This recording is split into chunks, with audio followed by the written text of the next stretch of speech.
Alright, so quick update on the 240Z, the 5.3 Chevy engine setting in, just sitting on the 350Z cradle. I've got the ISR mounts on the engine. ISR pan has got the clearance that it should for the 350Z, so all that worked out real well. It looks like, I don't know, like it needs a different angle on the mount.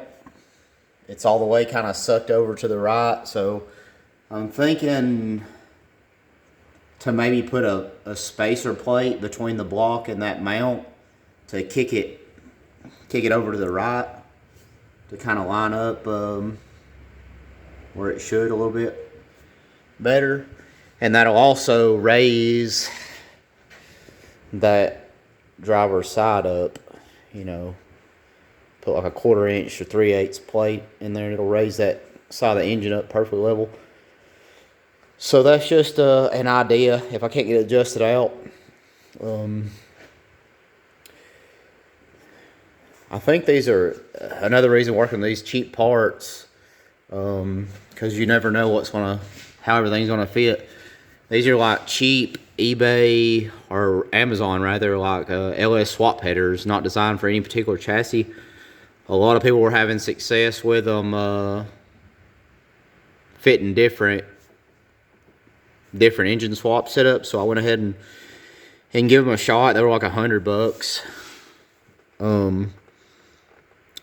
which was good that they were fairly cheap because they fit pretty well, except for hitting the shaft that I kind of modified, that steering shaft. So as any hot rod, I just took the headers back off and beat them with a hammer to get that to clear. So it didn't hurt my feelings, you know, beating on like $100 set of headers versus like a $900 set of very expensive headers. So I was excited. All that fit well. There's plenty of room for the exhaust to run out. The V-band outlets that it come with. So those outlets also have the bung for the O2 sensors. The engine placement is not as far back as I would love for it to be, but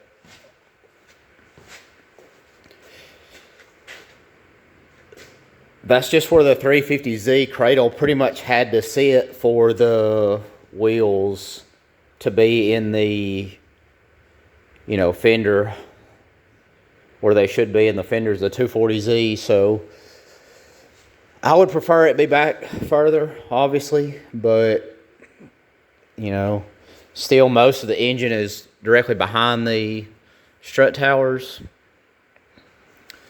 Plenty of access to work on the bell housing and clutch right here, so I don't hate it. You know, it may sacrifice some handling. I did not get the shifter relocation yet because I honestly didn't know. I thought it was going to be real close to where it is there, but I didn't know where the shifter was going to line. So now I'll probably just get the Sicky manufacturing relocation shifter to mount right there. It's going to be in the perfect spot for the 240. If it would have been back further, I can't remember the company. There's another company, Autosport Engineering or something. They make the kit that goes in on top of the plate on the CD00A series transmission. So had that of a line back further, I would have got a different shifter, basically. So that's perfect. That'll fit right in the hole without having to do a lot of crazy stuff to the tunnel on the 240.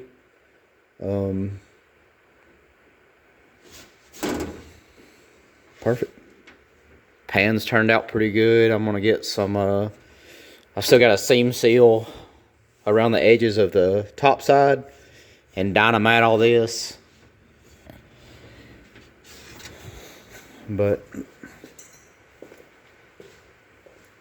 worked out well. Worked out fairly simple to get the engine in this project. So that's where we're at now.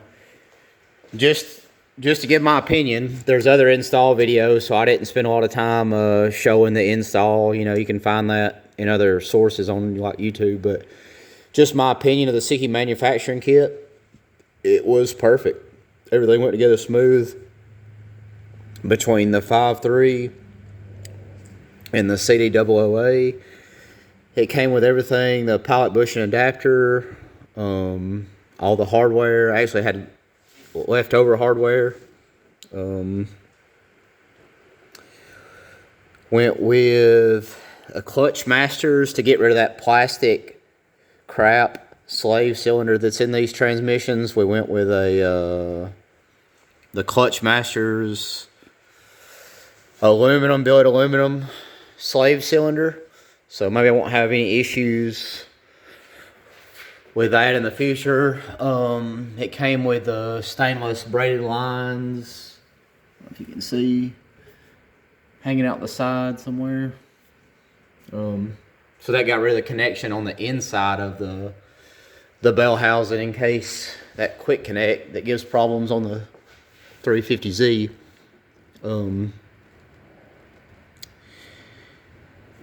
And went with a spec clutch. I think it's a stage 3, rated for like 525 pounds of torque. So I think we'll be solid on that. Like I said, this is just a cammed 5.3 LS6 intake. And that's it.